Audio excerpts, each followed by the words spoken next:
Hi అండి, అందరికీ నమస్కారం. మన ఈరోజు వీడియోలో బాపట్లలోని క్షీర భావనారాయణ స్వామి వారి గుడిలో వైశాఖ పౌర్ణమి రోజున జరిగిన రథోత్సవ వేడుకలు చూపిస్తానండి. దాంతో పాటుగా మరి బాపట్ల భావనారాయణ స్వామి వారి యొక్క ఆలయ విశేషాలు, అలాగే మరి దీనికి సంబంధించిన పురాణ చరిత్ర గాథ కూడా తెలుసుకుందాము. మరి ఈ సంవత్సరము 1432వ సంవత్సరం వార్షికోత్సవం అనేది జరుగుతుందండి. ఇక ఈరోజు విశేషం ఏమిటి అంటే మరి పాత రథం తీసేసి మరి కొత్తగా రథం అనేది మళ్ళీ తయారు చేయించి ఆ రథం మీద స్వామివారు వేడుకగా మరి రథోత్సవం అనేది జరుగుతుందన్నమాట. ఇక ఈరోజు మరి భావనారాయణ స్వామి వారి గుడి దగ్గర మొదలుపెట్టి మరి ఆంజనేయ స్వామి వారి గుడి వరకు కూడా స్వామివారు ఊరేగింపుగా వెళ్తారు. అక్కడ మరి పూజ చేయించి మళ్ళీ తిరిగి క్షీరభావనారాయణ స్వామి వారి గుడి వరకు కూడా స్వామివారి రథం అనేది వస్తుందన్నమాట.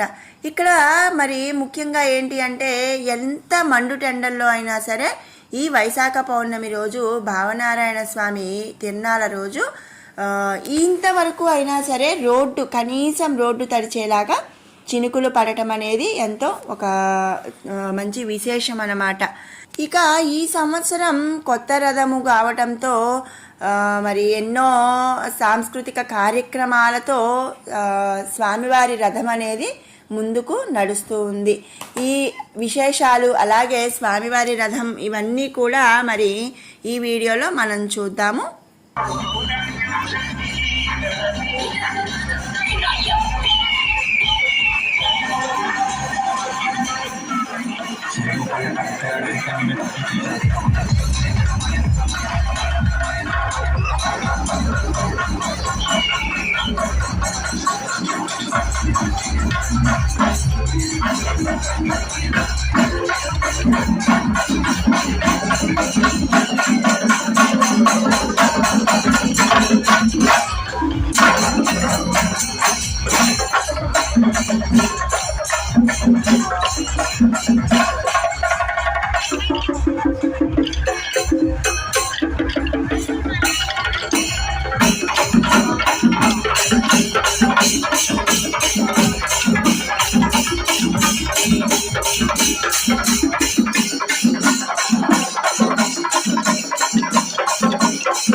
బాపట్ల పేరు ఎలా వచ్చింది, ఈ ప్రాంతంలో భవనారాయణ స్వామి గుడి ఎలా వెలిసింది, దీని వెనక ఉన్న పురాణ కథ ఏమిటి అనేది మనం ఇప్పుడు తెలుసుకుందాము. బాపట్ల జిల్లాలో ఉన్న భవనారాయణ స్వామి గారి పేరు మీద ఈ ఊరికి బాపట్ల, ముందుగా బావపురి అనే పేరు వచ్చిందండి. ఆ తర్వాత కాలాంతరాన ఆ పేరు రూపాంతరం చెంది భావపట్లగా, ఆ తరువాత బాపట్లగా మారిందనమాట. ఈ దేవాలయంలో భావనారాయణుడు ఇతర పరివార దేవతా ఆలయాలు కూడా ఉన్నాయి. వాటిలో మరి కేశవస్వామి, జ్వాలా నరసింహస్వామి, శ్రీరాముల వారు, అలాగే అమ్మవారు, ఆళ్వారులు వీళ్ళందరూ కూడా కొలువై ఉన్నారన్నమాట. ఆంజనేయ స్వామి, ఇలా ఉప ఆలయాలనేవి ఉన్నాయి. ముఖ్యంగా ఏంటి అంటే కేశవస్వామి కూడా, అంటే శాంత కేశవస్వామి, ఈయనను మరి జ్వాలా నరసింహస్వామి యొక్క ఎదురుగా ఉంటారు. ఈ స్వామి జ్వాలా నరసింహస్వామి యొక్క ఉగ్ర రూపాన్ని శాంతపరిచేందుకు ప్రతీకగా మరి శాంత కేశవ స్వామిని మరి ప్రతిష్ఠించారనమాట. ఇక ఇక్కడ క్షీరభావనారాయణ స్వామి తన భార్య అయిన సుందరవల్లి అమ్మవారితో కలిసి కొలువై ఉన్నాడు. అంతేకాకుండా ఇక్కడ స్వామివారు స్వయంగా వెలసారనమాట. మరి ఇప్పుడు ఈ భావనారాయణ స్వామి వారి యొక్క మరి చారిత్రక పురాణ కథ ఏమిటి అనేది తెలుసుకుందాము. బావ అని పిలిచినంతనే ఓయ్ అంటూ పలికిన నారాయణుడే శ్రీ భావనారాయణుడు. ఆయన క్షీరవృక్షంలో నిలిచి ఉన్నాడు కాబట్టి క్షీర భావనారాయణుడుగా మరి ఇక్కడ వెలిశాడనమాట.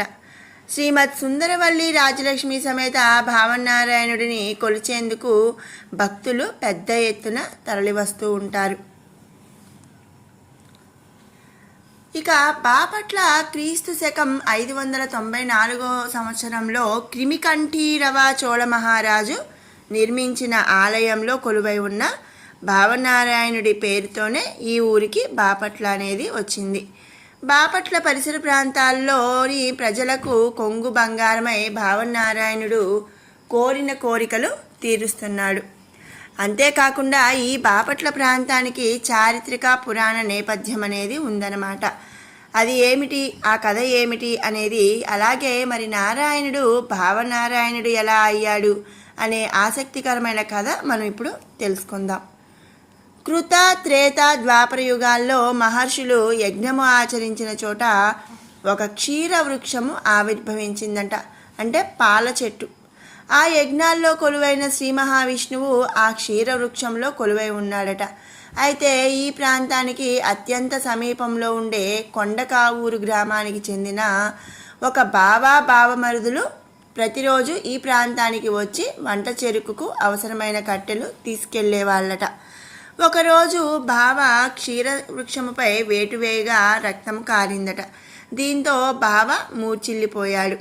సాయంత్రానికి మరి బావను వెతుక్కుంటూ ఆ ప్రాంతానికి వచ్చిన బావమరిది బావా అంటూ పిలిచాడట. అంతటా ఓయ్ అన్న పలుకు వినిపించిందట. ఆ పలుకు వచ్చిన చోటుకి వెళ్ళి బావమరిది చూడగా తన బావ మూర్చిల్లిపోయిన దృశ్యం కనబడింది. దీంతో బావమరిది ఆ వృక్షానికి మొక్కి తన బావ తిరిగి కోలుకుంటే ప్రతి ఆదివారం కూడా పొంగళ్ళు పెడతామని వేడుకున్నాడట. అంతటా తన బావ కళ్ళు తెరిచి చూశాడట. అప్పటి నుంచి ప్రతి ఆదివారం కూడా కొండకావూరు నుండి వచ్చి భక్తులు పొంగళ్ళు పెట్టేవారు. అయితే క్రిమికంఠీరవ చోళుడు దండయాత్రలో భాగంగా ఒకసారి ఈ ప్రాంతానికి వచ్చాడు. అప్పుడు ఆయన సైన్యంలో ఏనుగుల మేత కోసం ఈ ప్రాంతానికి వచ్చాయి. పట్టపుటేనుగు క్షీరవృక్షము వద్దకు వెళ్ళి దానిని తినబోయిందట. అంతటా ఏనుగు తొండం ఆ చెట్టుకు అంటుకుపోయింది. ఎంత ప్రయత్నించినా సరే రాకపోవటంతో రాజుకు ఈ విషయం చెప్పారట సైనికులు. దీంతో ఆ వృక్షం వద్దకు వచ్చిన రాజు భక్తితో వేడుకొనగా తన ఆలయం కట్టించమని స్వామి చెప్పాడట. అంతటా ఏనుగు ఎక్కడ నుండి వచ్చింది, ఏనుగు అక్కడ నుండి వచ్చేసిందట. 108 ఏనుగు పాద స్తంభాలతో ఆలయం కట్టించమని స్వామి చెప్పాడట. దీంతో రాజు బొప్పూడి వద్దనున్న రాళ్లతో స్వామివారి ఆలయం నిర్మాణం చేపట్టాడు. అయితే ఈరోజు నిర్మించిన ఆలయం తెల్లవారేసరికి అంతకు ముందు రోజు అంటే నిర్మించిన ఆలయం అనేది కూలిపోయేది. దీంతో మరోసారి రాజు స్వామివారిని వేడుకొనగా మరి బావ పేరుతో ఉన్న రాళ్లనే తన ఆలయ నిర్మాణానికి ఉపయోగించాలని స్వామి చెప్పాడు. అంతటా అటువంటి రాయి ఉన్న ప్రదేశం వెతకగా వెంకటగిరి సమీపంలోని చిమ్మిరి బండ వద్ద అటువంటి రాళ్ళు ఉన్నాయని తెలిసింది. అక్కడ నుండి రాళ్లను తీసుకువచ్చి ఆలయ నిర్మాణం పూర్తి చేశారు. అప్పటి నుండి స్వామివారు భావనారాయణుడు ఇక్కడ పూజలు అందుకుంటున్నాడు. ఇక మరి పాల చెట్టులో నుంచి దొరికాడు కాబట్టి ఆ స్వామిని క్షీర భావనారాయణ స్వామిగా ఇక్కడ మరి పూజిస్తున్నారనమాట. మరి ముందు మనం చెప్పుకున్నట్టు ఈ ఆలయంలో ఆంజనేయ స్వామి దేవాలయం, చెన్నకేశవ స్వామి ఆలయం, జ్వాలా నరసింహ ఆలయం, కోదండరామస్వామి, ఇలాగే మరి శ్రీమద్ సుందరవల్లి రాజలక్ష్మీదేవి అమ్మవారు, మరి ఇంకా రంగనాయక స్వామి, ముఖ్యంగా మరి ఇక్కడ గోదా అమ్మవారు కూడా మరి కొలువై ఉన్నారు. ఇక వైశాఖ పౌర్ణమి రోజు స్వామివారి రథోత్సవం కన్నుల పండుగగా జరుగుతూ ఉంది. ఈ సంవత్సరం మరి 1432వ సంవత్సరం స్వామివారి రథోత్సవం కొత్త రథం మీద జరిగిందనమాట. వాటితో పాటుగా మరి ఎక్కడా లేని మంచి అంటే ఆలయ విశేషాలు అనేవి ఈ ఆలయంలో ఉన్నాయండి. అవి ఏంటి అంటే భావనారాయణ స్వామి వారి యొక్క మూర్తి కాలి వేళ్లపై నిలబడి భక్తుల కోసం ఎదురు చూస్తున్నట్లుగా ఉంటుందట. అంటే మనం చెప్తుంటాం కదా, మనం ఎవరి కోసమైనా ఎదురు చూసేటప్పుడు మునివేళ్ల మీద మనం ఎలా అయితే నించొని అట్లా ఎదురు చూస్తూ ఉంటామో, స్వామివారు కూడా అలా మునివేళ్ల మీద నిలబడి భక్తుల కోసం ఎదురు చూస్తున్నట్టు ఉంటుంది.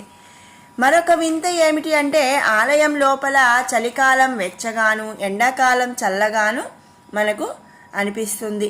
అలాగే మరి గతంలో అంటే ఇంతకు ముందు ఆలయంలోనే శివాలయం కూడా ఒక అంతర్భాగంగా ఉండేదట.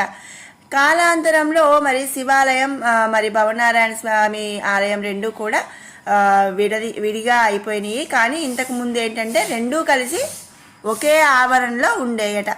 ఈ ఆలయంలో మరొక విశేషం ఏమిటి అంటే, 2 ధ్వజస్తంభాలు ఉండటం. ఆలయ స్తంభాలు గజపాద అంటే ఏనుగు కాలు ఆకారంలో ఉండటం కూడా ఒక విశేషం. అంతేకాకుండా ఆలయంలోని గర్భగుడి వెనక పైకప్పు పైన మత్స్య అంటే చేప ఆకారం కనిపిస్తుంది, మత్స్యావతారం. దాన్ని తాగితే శుభమని భక్తులు భావిస్తూ ఉంటారు. మరి ఇక ఎక్కడ దేశంలోనే ఎక్కడా లేనట్టుగా వికనస మునీంద్రులకు కూడా ఈ ఆలయంలో ఒక మందిరం అనేది ఉంది. కాబట్టి బాపట్ల మంచి విద్యా కేంద్రంగా వెలుగొందుతుందని కూడా మరి చరిత్రకారులు చెప్తూ ఉంటారు. మరి ప్రతి సంవత్సరం కూడా ధనుర్మాసం ఇక్కడ విశేష పూజలు అనేవి జరుగుతూ ఉంటాయి. అలాగే వైశాఖ పౌర్ణమి రోజు రథోత్సవం, మరి మిగిలిన అంటే ముఖ్యమైన రోజుల్లో కూడా ఇక్కడ విశేషంగా పూజలు అనేవి జరుగుతూ ఉంటాయి. మరి విన్నారు కదండి, మరి బాపట్ల క్షీర భావనారాయణ స్వామి వారి యొక్క ఆలయ విశేషం, పురాణ గాథ, దానికి సంబంధించిన విషయాలు. మీకు ఈ వీడియో నచ్చినట్టయితే లైక్ చేయండి, షేర్ చేయండి. అలాగే మరిన్ని ఇలాంటి అప్డేట్స్ కోసం మన ఛానల్ని సబ్స్క్రైబ్ చేసుకోండి. Thanks for. గోవిందని సేవకు వేళాయరా, గోపాలని పూజకు వేళాయరా, గోవిందని సేవకు వేళాయరా. పూలమాలలు తులసిమాలలు దీపధూప నైవేద్యములు, పూలమాలలు తులసిమాలలు దీపధూప నైవేద్యములు, నారికేళములు సర్వము సిద్ధము వెంకటేశ్వరా, నారికేళములు సర్వసిద్ధము వెంకటేశ్వరా. గోవిందని సేవకు వేళాయరా, గోపాలని పూజకు వేళాయరా, గోవింద నీ సేవకు వేళాయరా. అభిషేకములు అర్చనలు గరుడ హనుమంత పల్లకి సేవలు, అభిషేకములు అర్చనలు గరుడ హనుమంత పల్లకి సేవలు, నలుగు స్నానములు దేవదేవునికి వెంకటేశ్వరా, నలుగు స్నానములు దేవదేవునికి వెంకటేశ్వరా. గోవిందని సేవకు వేళాయరా, గోపాలని పూజకు వేళాయరా, గోవిందని సేవకు వేళాయరా. అన్నమయ్య త్యాగరాజ కీర్తనలు ఢమఢమ ఢమఢమరుధ్వనులు, అన్నమయ్య త్యాగరాజ కీర్తనలు ఢమఢమ ఢమఢమరుధ్వనులు, నాట్యశాలలు నాదస్వరములు వెంకటేశ్వరా, నాట్యశాలలు నాదస్వరములు వెంకటేశ్వరా. గోవిందని సేవకు వేళాయరా, గోపాలని పూజకు వేళాయరా, గోవిందని సేవకు వేళాయరా. రంగురంగుల రంగవల్లులు రంగనాథునికి రథోత్సవములు, రంగురంగుల రంగవల్లులు రంగనాథునికి రథోత్సవములు, రాత్రి వేళకు ఊంజల సేవలు వెంకటేశ్వరా, రాత్రి వేళకి ఊంజల సేవలు వెంకటేశ్వరా.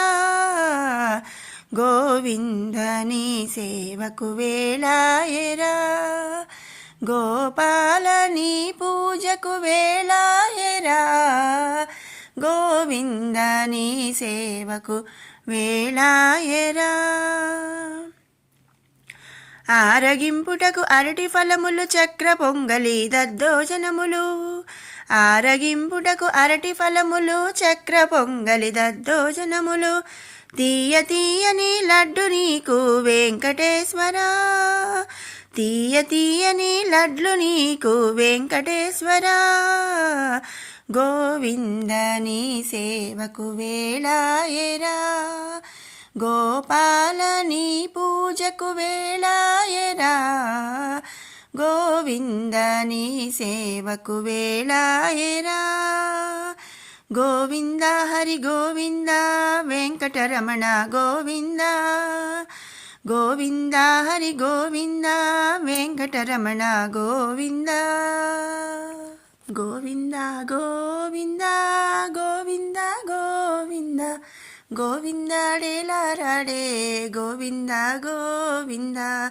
గోపాలుడేలారాడే గోవింద గోవింద. నల్ల నల్లాని వాడే నామాలు గలవాడే. నల్ల నల్లాని వాడే నామాలు గలవాడే. నామాలు గలవాడే గోవింద గోవింద.